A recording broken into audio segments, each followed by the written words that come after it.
Hello ನಮಸ್ಕಾರ ಸ್ನೇಹಿತರೆ.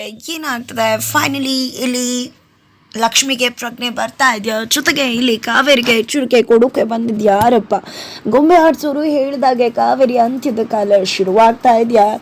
ಇಲ್ಲಿ ವೈಷ್ಣವ್ ಪೂಜೆ ಕಂಪ್ಲೀಟ್ ಆಯ್ತಾ, ಈ ಕಡೆ ಕೀರ್ತಿಗೆ ಸತ್ಯ ಗೊತ್ತಾಯ್ತಾ, ದುಡ್ಡಿನಿಂದ ಸತ್ಯವನ್ನ ಕಂಡು ಹಿಡ್ದೆ ಬಿಟ್ಲ ಕೀರ್ತಿ. ರೆಬಲ್ ಆಗಿರೋ ಕೀರ್ತಿ ಅಬ್ಬರಿಸದಾಳೆ. ಏನಾಗ್ತದೆ ತಿಳ್ಕೊಬೇಕು ಅಂದ್ರೆ ಈಗಲೇ ನಮ್ಮ ಈ ಚಾನಲ್ನ ಸಬ್ಸ್ಕ್ರೈಬ್ ಮಾಡಿ, ಹಾಗೆ ಒಂದು ವಿಡಿಯೋವನ್ನು ಪೂರ್ತಿಯಾಗಿ ನೋಡಿ. ಇಲ್ಲಿ ಕೀರ್ತಿನ ಭಿಕ್ಷುಕ ವೇಷದಲ್ಲಿರ್ತಕ್ಕಂಥ ರೌಡಿ ಕರ್ಕೊಂಡು ಒಂದು ಬಿಲ್ಡಿಂಗ್ ಹತ್ರ ಬರ್ತಾರೆ. ಈ ಬಿಲ್ಡಿಂಗ್ ಅಲ್ಲ ಇರೋದು ಮೇಡಮ್, ನೀವು ಕೇಳ್ತಿರೋರು ಆ ಇಬ್ರು ಕೂಡ ಅಂತ ಹೇಳ್ತಿದ್ರ. ಹೌದಾ, ಹೋಗಿ ಕರ್ಕೊಂಡು ಬನ್ನಿ ಅಂದಾಗ ನನ್ನ ಕಾಲ್ಗೆ ರಾಡ್ ಹಾಕಿದ್ದಾರೆ, ಹೋಗೋದು ಕಷ್ಟವಾಗುತ್ತೆ ಅಂದಾಗ ಹೌದಾ, ಅದನ್ನೆಲ್ಲ ಕಂಡೀಷನ್ ಹಾಕ್ಬಿಟ್ಟು ನೀವು ನನ್ನ ಹತ್ರ ದುಡ್ಡು ಇಸ್ಕೊಂಡ್ರೆ ಕರ್ಕೊಂಡು ಬಂದ್ರೆ ಹೋಗಿ ಕರ್ಕೊಂಡು ಬನ್ನಿ ಅಂತಾರೆ. ನೀವು ನಿಜವಾಗ್ಲೂ ಪೊಲೀಸ್ ಕಡೆಯವ್ರು ಅಲ್ಲ ತಾನೇ ಅಂದಾಗ ಇದೇ ರೀತಿ ಜಾಸ್ತಿ ಮಾತಾಡ್ತಾ ಇದ್ರೆ ದುಡ್ಡನ್ನು ತಗೋತೀನಿ, ಪೊಲೀಸ್ ಅವ್ರ ಹತ್ರ ಕೂಡ ಹೋಗ್ತೀನಿ ಅಂತ ಕೀರ್ತಿ ಹೇಳ್ತಾಳೆ. ನಂತರ ಹೋಗಿ ಒಳ್ಳೆ ಡೀಲ್ ಸಿಕ್ಕಿದೆ ಅಂತ ಹೇಳಿ ಅವರಿಬ್ರನ್ನ ಕರ್ಕೊಂಡು ಬರುವಷ್ಟರಲ್ಲಿ ಕೀರ್ತಿ ಆಲ್ರೆಡಿ ರೆಬಲ್ ಆಗಿ ಆ ಒಂದು ಶೆಡ್ ಒಳಗಡೆ ಕುತ್ಕೊಂಡಿದ್ದಾಳೆ. ಕೈ ತೆಗಿಬೇಕು, ಕಾಲು ತೆಗಿಬೇಕು, ಜೀವನೇ ತೆಗಿಬೇಕು, ಏನಿದು ಅಂತ ಆ ಒಬ್ಬ ರೌಡಿನ ಮತ್ತಿಬ್ರು ರೌಡಿಗಳು ಕೇಳ್ತಾ ಇದ್ರೆ ಅಷ್ಟರಲ್ಲಿ ಎಲ್ಲ ಕೂಡ ನಾನು ಹೇಳ್ತೀನಿ ಅಂತ ಕೀರ್ತಿ ಹೇಳ್ತಾಳೆ. ಕೀರ್ತಿನ ನೋಡಿದ ಅವ್ರಿಬ್ರು ತರ್ಗುಟ್ಟೋಗ್ಬಿಡ್ತಾರೆ. ಏನಿದು ಇವ್ರನ್ನ ಕರ್ಕೊಂಡು ಬಂದಿದ್ಯಾ ನೀನು ಅಂತ ರೌಡಿಗಳು ಕೇಳ್ತಿದ್ದಾರೆ. ಅವ್ರು ಕರ್ಕೊಂಡು ಬಂದಿದ್ದಲ್ಲ, ನಿಮ್ಮನ್ನ ಹುಡ್ಕೊಂಡು ನಾನೇ ಬಂದಿದ್ದು ಅಂತ ಹೇಳ್ತಿದ್ದಾರೆ.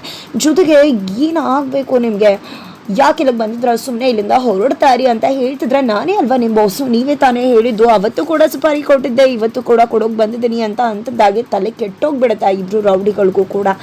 ನಂತರ ಇಲ್ಲಿ ಲಕ್ಷ್ಮಿ ಹೇಗಾದ್ರೂ ಮಾಡಿ ಪ್ರಜ್ಞೆ ಬರಬೇಕು ಅನ್ಕೊಂಡಿದ್ದೆ. ಈ ಕಡೆ ಸುಪ್ರೀತ್ ಅವ್ರು ಬರ್ತಾರೆ. ಸುಪ್ರೀತ್ ಅವ್ರು ಬಂದಿದ್ದೆ, ಆ ಬೊಂಬೆನ ತೊಗೊಂಡು ಬಂದಿದ್ದಾರೆ. ಬಿಕಾಸ್ ಆ ಬೊಂಬೆಯಿಂದನಾದರೂ ಇಲ್ಲಿ ಲಕ್ಷ್ಮಿ ಎಚ್ಚರ ಆಗ್ಬೋದು. ಬಿಕಾಸ್ ಅವಳು ಅಪ್ಪ ಅಮ್ಮನ ತುಂಬಾ ಪ್ರೀತಿ ಮಾಡ್ತಾಳೆ. ಅವ್ರ ಅಪ್ಪ ಅಮ್ಮ ಕೊಟ್ಟಿರೋ ಗೊಂಬೆ ಅದು. ಅವಳು ತನ್ನ ಆ ಗೊಂಬೆ ಜೊತೆನೆ ಪ್ರತಿ ಬಾರಿ ತನ್ನ ಮನಸ್ಸಿನ ಭಾವನೆಗಳನ್ನ ಮಾತುಗಳನ್ನ ಆಡ್ತಾ ಇದ್ದಿದ್ದು ಅನ್ನೋ ಒಂದೇ ಕಾರಣಕ್ಕೆ ಅಮ್ಮ ಬೊಂಬೆನ ತಂದಿಟ್ಟು, ದಯವಿಟ್ಟು ಲಕ್ಷ್ಮಿ ಎದೇಳು ಲಕ್ಷ್ಮಿ, ನಿಮ್ಮಮ್ಮ ಇದ್ದಿದ್ರೆ ನಿನ್ನನ್ನು ಈ ರೀತಿ ನೋಡೋಕೆ ಇಷ್ಟಪಡ್ತಿದ್ರ, ನೀನು ಈ ಮನೆಗೆ ನಿಜವಾಗ್ಲೂ ಕೂಡ ಬೆಳಕು, ದಯವಿಟ್ಟು ಎದೇಳು, ನಿಮ್ಮಮ್ಮಂಗೋಸ್ಕರನಾದರೂ ಎದೇಳು ಲಕ್ಷ್ಮಿ ಅಂತ ಪರಿಪರಿಯಾಗಿ ಕೇಳ್ಕೊತಿದ್ದಾರೆ. ನೀನಿಲ್ಲ ಅಂದರೆ ಖಂಡಿತ ಅದಕ್ಕೆ ಏನೇನೋ ಮಾಡಿಬಿಡ್ತಾರೆ, ಎದೇಳ್ಬಿಡು ಲಕ್ಷ್ಮಿ ಅಂತ ಹೇಳಿ.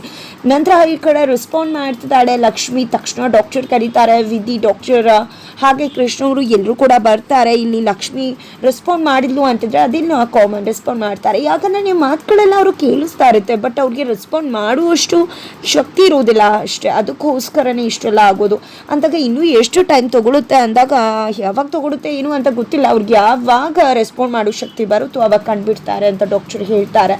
ಇವಳು ಕಂಡುಬಿಡ್ತಾ ಇದ್ರೇ ತುಂಬಾ ಒಳ್ಳೇದು ಅಂತ ಹೇಳ್ತಿದ್ದಾಳೆ ವಿಧಿ. ಯಾಕಂದ್ರೆ ಅಷ್ಟಿನಾದ್ರೂ ನಮ್ಮ ಮನೇಲಿ ನೆಮ್ಮದಿ ಇರುತ್ತೆ ಅಂತ. ಏನು ಮಾತಾಡ್ತಿದ್ಯಾ ವಿಧಿ ನೀನು ಅಂತ ಹೇಳಿ ಕೃಷ್ಣ ಅವ್ರು ಕೂಡ ಮಗಳ ಮೇಲೆ ರೇಗ್ತಾರೆ. ಈ ಕಡೆ ಸುಪ್ರೀತ್ ಅವ್ರು ಕೂಡ ಲಕ್ಷ್ಮಿ ಆದಷ್ಟು ಬೇಗ ಕಂಡುಬಿಡ್ತಾರೆ, ಅವಳು ಒಳಗಿಂದಾನೆ ತುಂಬಾ ಸ್ಟ್ರಾಂಗ್ ಅಂತ ಹೇಳ್ತಾರೆ. ಈ ಕಡೆ ಲಕ್ಷ್ಮಿ ಅದನ್ನು ಕೂಡ ಕೇಳಿಸ್ಕೊತಿದ್ದಾಳೆ. ಈ ಕಡೆ ವೈಷ್ಣವ್ ಅಂತೂ ತನ್ನ ಹೆಂಡತಿಗೋಸ್ಕರ ತಾನು ಪೂಜೆನ ಮಾಡ್ತೀನಿ ಅಂತ ಶತಸಿದ್ಧವಾಗಿ ನಿಂತ್ಕೊಂಡಿದ್ದಾರೆ. ಈ ಕಡೆ ಕಾವೇರಿಯವರು ಏನೇ ಮಾಡಲಿ ಎಷ್ಟೇ ಮಾಡಿದ್ರೂ ಕೂಡ ಇಲ್ಲಿ ವೈಷ್ಣವ್ ನಿರ್ಧಾರನ ಬದಲು ಮಾಡೋಕೆ ಸಾಧ್ಯ ಆಗ್ತಿಲ್ಲ. ಈ ಕಡೆ ಅಜ್ಜಿ ಕೂಡ ಇದೇ ರೀತಿ ಪೂಜೆಗೆ ಅಡ್ಡಿಪಡಿಸ್ಬೇಡ ಕಾವೇರಿ, ಇದರಿಂದಾಗಿ ಪೂಜೆಗೆ ಅಡ್ಡಿ ಆಗುತ್ತೆ, ಆಮೇಲೆ ಲಕ್ಷ್ಮಿಗೆ ತೊಂದರೆ ಆಗುತ್ತೆ ಅಂದಾಗ ಏನು ಬೇಕಿದ್ರು ಆಗಲಿ, ಅವಳಿಗೆ ಏನಾದರೆ ನನಗೇನಾಗಬೇಕು, ನನ್ನ ಮಗ ಚೆನ್ನಾಗಿದ್ರೆ ಸಾಕು ಅಂದ ತಕ್ಷಣ ವೈಷ್ಣವ್ ಅಮ್ಮ ಅಂತ ಕಿರ್ಚ್ಬಿಡ್ತಾನೆ. ಏನಮ್ಮ ಮಾತಾಡ್ತಿದ್ಯಾ ನೀನು ಅಂತ ಹೇಳಿದ ತಕ್ಷಣ ಈ ಕಡೆ ಗಂಗಕ್ಕ ಎಲ್ಲ ಅತ್ತೆ ಥರನೇ ಇವರು ಅಷ್ಟೇ, ಎಲ್ಲರೂ ಕೂಡ ಹೀಗೆ ಅಲ್ವಾ, ಮನಸ್ಸಲ್ಲಿರೋ ಮಾತು ಆಚೆ ಬಂತು ಅಷ್ಟೇ ಅಂತ ಗಂಗಕ್ಕನೂ ಕೂಡ ಬಾಯ್ಬಿಟ್ಟು ಹೇಳ್ಬಿಡ್ತಾರೆ. ಏನು ಮಾತಾಡ್ತಿದ್ರ ಗಂಗಕ್ಕ ಅಂದಾಗ ಅದು ವೈಷ್ಣವಣ್ಣ ಎಲ್ಲ ಮನೇಲೂ ಕೂಡ ಅತ್ತೆಗೆ ಮಗನೇ ಹೆಚ್ಚಲ್ವಾ ಸೊಸೆಗೆ ಅಂತ ಅದ್ರ ಬಗ್ಗೆನೇ ಮಾತಾಡ್ತಿದ್ದೆ ಅಷ್ಟೇ ಅಂತ ಹೇಳ್ತಾರೆ. ಆದರೆ ನಮ್ಮಮ್ಮ ಎಲ್ಲರ ಥರ ಅಲ್ಲ, ಎಲ್ಲರ ಮನೆ ರೀತಿ ಅಲ್ಲ ನಮ್ಮನೆ. ನಮ್ಮಮ್ಮ ಯಾವತ್ತೂ ಕೂಡ ಲಕ್ಷ್ಮಿ ಅವ್ರನ್ನ ಸೊಸೆ ಥರ ನೋಡಿಲ್ಲ, ಮಗಳಾಗಿ ಪ್ರೀತಿಸಿದ್ದಾರೆ. ಅಮ್ಮ ನಂಗೆ ಅರ್ಥ ಆಗುತ್ತೆ, ಇವತ್ತು ನನಗೆ ತೊಂದರೆ ಆಗ್ತಿದೆ ಅಂತ ನೀನು ಸೊಸೆ ಬಗ್ಗೆ ಇಷ್ಟು ಅಸಡ್ಡೆ ಮಾಡೋದು ಚೆನ್ನಾಗಿ ಕಾಣಿಸೋದಿಲ್ಲ ಅಮ್ಮ. ನನ್ನಮ್ಮ ಈ ರೀತಿ ಇರೋದು ನನಗೆ ನಿಜವಾಗ್ಲೂ ಇಷ್ಟ ಇಲ್ಲ. ನಿನ್ನ ಸೊಸೆನ ಎಷ್ಟು ಪ್ರೀತಿ ಮಾಡ್ತೀಯ ಅಂತ ಗೊತ್ತು, ದಯವಿಟ್ಟು ಅಮ್ಮ ನನ್ನ ಹೆಂಡತಿನ ಉಳಿಸ್ಕೋಬೇಕು, ನನಗೆ ಅದಕ್ಕೆ ಅವಕಾಶ ಮಾಡಿಕೊಡು ಅಂತಿದ್ರೆ ಇಲ್ಲ ಮಗನೆ, ನಿನಗೆ ಸ್ವಲ್ಪ ನೋವಾದರೂ ಕೂಡ ನನ್ನಿಂದ ತಡ್ಕೊಳ್ಳೋಕೆ ಆಗೋದಿಲ್ಲ ಅಂತ ಹೇಳ್ತಿದ್ರೆ ಅವ್ರು ನನಗೋಸ್ಕರ ಮಾಡಿದ್ರು. ಅವತ್ತು ನೀನು ಮಾತಾಡಲಿಲ್ಲ, ಇವತ್ತು ಮಾತಾಡ್ತಿದ್ಯಲ್ಲ ಅಂದಾಗ ಅವಳಿಗೆ ಶಕ್ತಿ ಇದೆ, ಜೊತೆಗೆ ಅವಳಿಗೆ ಇದೆಲ್ಲ ಗೊತ್ತಿದೆ, ಅದು ಬೇರೆ ಇದು ಬೇರೆ ಅಂದಾಗ ಏನಿಲ್ಲಮ್ಮ, ಎರಡೂ ಕೂಡ ಒಂದೇ ಉದ್ದೇಶ ಇರುವುದು.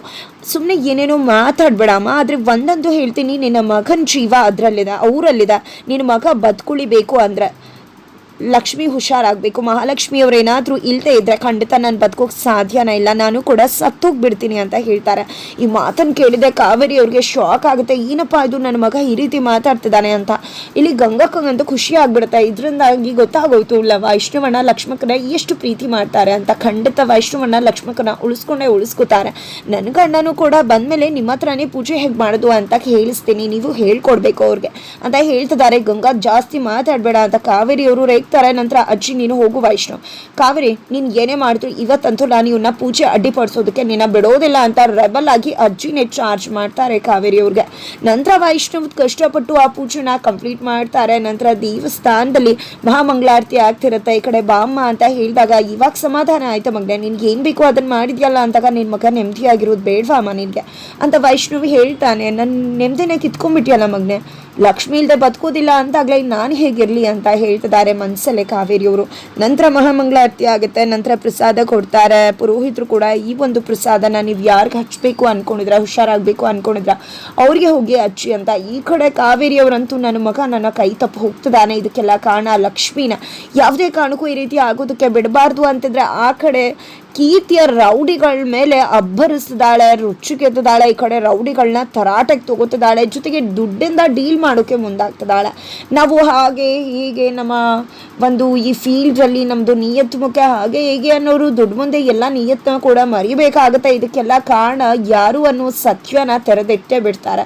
ಇಲ್ಲಿ ಕೀರ್ತಿಗೆ ಗೊತ್ತಾಗೇ ಬಿಡುತ್ತೆ ಇದನ್ನೆಲ್ಲ ಮಾಡಿದ್ದು ಯಾರು, ಈ ಮಾಸ್ಟರ್ ಮೈಂಡಿಂದ ಇರೋದು ಕಾವೇರಿ ಅಂತಕ್ಕಂಥ ಸತ್ಯ ಕೀರ್ತಿ ಮುಂದೆ ಬೈಲಾಗೋ ಚಾನ್ಸ್ ತುಂಬಾನೇ ಇದೆ. ನಂತರ ಕೀರ್ತಿಗೆ ವಿಷಯ ಗೊತ್ತಾಗ್ತದಾಗ ಈ ಕಡೆ ಲಕ್ಷ್ಮಿ ಹತ್ರಕ್ಕೆ ವೈಷ್ಣವ್ ಓಡೋಡಿ ಬರ್ತಿದ್ದಾನೆ. ಬಿಕಾಸ್ ತನ್ನ ಹೆಂಡತಿನ ಹೇಗಾದ್ರೂ ಮಾಡಿ ಕಾಪಾಡ್ಕೋಬೇಕು ಅಂತ ರೆಸ್ಪಾಂಡ್ ಮಾಡ್ತಿರೋ ಲಕ್ಷ್ಮಿ ಕಂಡ್ಬಿಡ್ತಾಳ. ಖಂಡಿತ ಈ ಕಡೆ ವೈಷ್ಣವ್ ಬಂದು ಆ ಒಂದು ಪ್ರಸಾದದ ಕುಂಕುಮನ ಲಕ್ಷ್ಮಿ ಹಣೆಗೆ ಹಚ್ಚುತ್ತಿದ್ದಾಗೆ ಈ ಕಡೆ ತನ್ನ ಗಂಡ ತನಗೋಸ್ಕರ ಎಷ್ಟು ಕಷ್ಟಪಟ್ಟಿದ್ದಾರೆ ಅಂತ ಗೊತ್ತಾಗುತ್ತೆ. ಹೇಗಾರು ಮಾಡಿ ನಾನು ಎಚ್ಚರ ಆಗಲೇಬೇಕು, ನನ್ನ ಗಂಡನ ಪೂಜೆ ಫಲಿಸಲೇಬೇಕು ಅಂತ ನಿರ್ಧಾರ ಮಾಡಿದಂಥ ಲಕ್ಷ್ಮಿ ಮನಸ್ಸಂತಾನೆ ಗಟ್ಟಿಯಾಗಿ ಅವಳಿಗೆ ಎಷ್ಟೇ ಕಷ್ಟ ಆದರೂ ಕೂಡ ಫೈನಲಿ ತನ್ನ ಗಂಡನಿಗೋಸ್ಕರ ಮತ್ತೆ ಎಚ್ಚರವಾಗ್ತಿದ್ದಾಳೆ. ಈ ಕಡೆ ಕೀರ್ತಿ ಕಾವೇರಿ ಬಂಡವಾಳನ ಬಯಲು ಮಾಡೋಕೆ ಸಿದ್ಧವಾಗಿದ್ರೆ ಈ ಕಡೆ ಲಕ್ಷ್ಮಿ ತನ್ನ ಗಂಡನಿಗೋಸ್ಕರ ಕಣ್ಬಿಡೋಕೆ ಸಿದ್ಧವಾಗಿದ್ದಾಳೆ. ಅತ್ತ ಕಡೆ ಕಾವೇರಿ ಅವ್ರಿಗೆ ಗ್ರಹಚಾರ ಬಿಡಿಸೋಕೆ ಅತ್ತೆ ಎದುರಿಗೆ ಬಂದಿದ್ದಾರೆ. ನಿನ್ನ ಅಂತ್ಯದ ಕಾಲ ಶುರುವಾಗಿದೆ, ಮಗ ಅಂತದ್ದೆ ಅಲ್ವಾ, ಆ ಮಗನೇ ನಿನಗೆ ತಿರುಗಿ ಬಿದ್ದಿದ್ದಾನೆ, ಇನ್ನು ಮುಂದೆ ನೀನು ಏನೂ ಕೂಡ ಆಟ ನಡೆಯೋದಿಲ್ಲ, ನನ್ನ ಹತ್ರ ಹೇಗೆ ನೀನು ಆಡಿದ್ಯೋ ಹಾಗೆ ನೀನು ನಿನ್ನ ಮಗನಿಂದ ದೂರ ಆಗಿ ಸಂಕಟನ ಅನುಭವಿಸ್ಬೇಕಾಗತ್ತೆ. ಆ ಇಬ್ರು ಹುಡುಗಿರ್ ಬದುಕಲ್ಲಿ ಆಟ ಆಡಿದೆ ಅಲ್ವಾ, ಅದೇ ಇಬ್ರು ಹುಡುಗಿರು ನಿನಗೆ ಬುದ್ಧಿ ಕಲಿಸ್ತಾರೆ ಅಂತ ಪಾಠ ಮಾಡಿದ್ದಾರೆ. ಜೊತೆಗೆ ಇಲ್ಲಿ ಲಕ್ಷ್ಮಿ ಮುಂದೆ ಕೀರ್ತಿ ಬರ್ತದಾಗೆ ಕೀರ್ತಿ ಇದಕ್ಕೆಲ್ಲ ಕಾರಣ ಅನ್ನೋ ಸತ್ಯ ಲಕ್ಷ್ಮಿ ಹೇಳ್ತಾಳ, ಅಥವಾ ಕೀರ್ತಿ ಯಾವುದಕ್ಕೂ ಕೂಡ ಹೊಣೆ ಅಲ್ಲ, ಅವ್ರ ಕೈ ಮೀರಿ ಆಗಿದ್ದು ಅಂತ ಅವಳು ಕೀರ್ತಿನ ಅರ್ಥ ಮಾಡ್ಕೋತಾಳ, ಅಥವಾ ರೌಡಿಗಳ ಮಾತನ್ನ ನಂಬ್ತಾಳ. ಏನಾಗತ್ತೆ ತಿಳ್ಕೊಬೇಕು ಅಂದರೆ ಮುಂದಿನ ವಿಡಿಯೋಗೋಸ್ಕರ ವೀಚ್ ಮಾಡಿ.